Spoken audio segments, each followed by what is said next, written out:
If you want...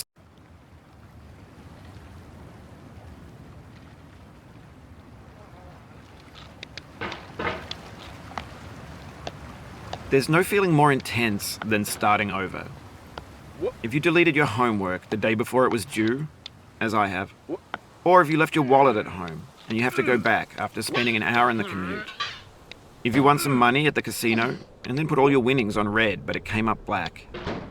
If you got your best shirt dry cleaned before a wedding and then immediately dropped food on it. If you won an argument with a friend and then later discovered that they just returned to their original view.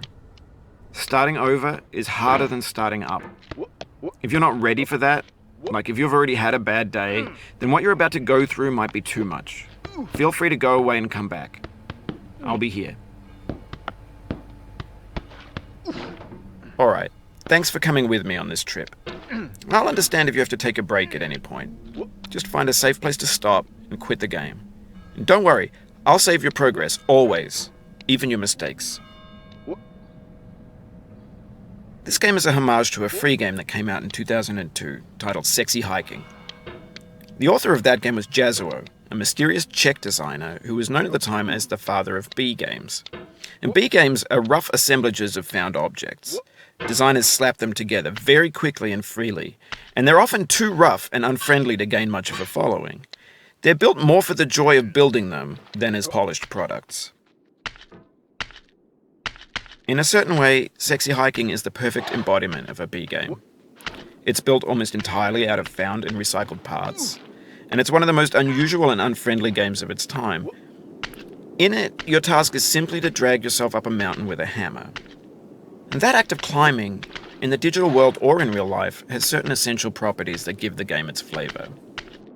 No amount of forward progress is guaranteed. Some cliffs are too sheer or too slippery. And the player is constantly, unremittingly in danger of falling and losing everything.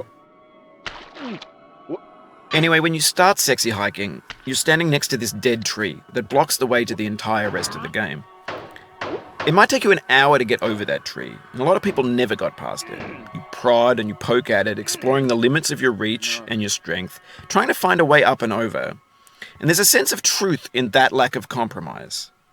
Most obstacles in video game worlds are fake. You can be completely confident in your ability to get through them once you have the correct method or the correct equipment or just by spending enough time. In that sense, every pixelated obstacle in Sexy Hiking is real.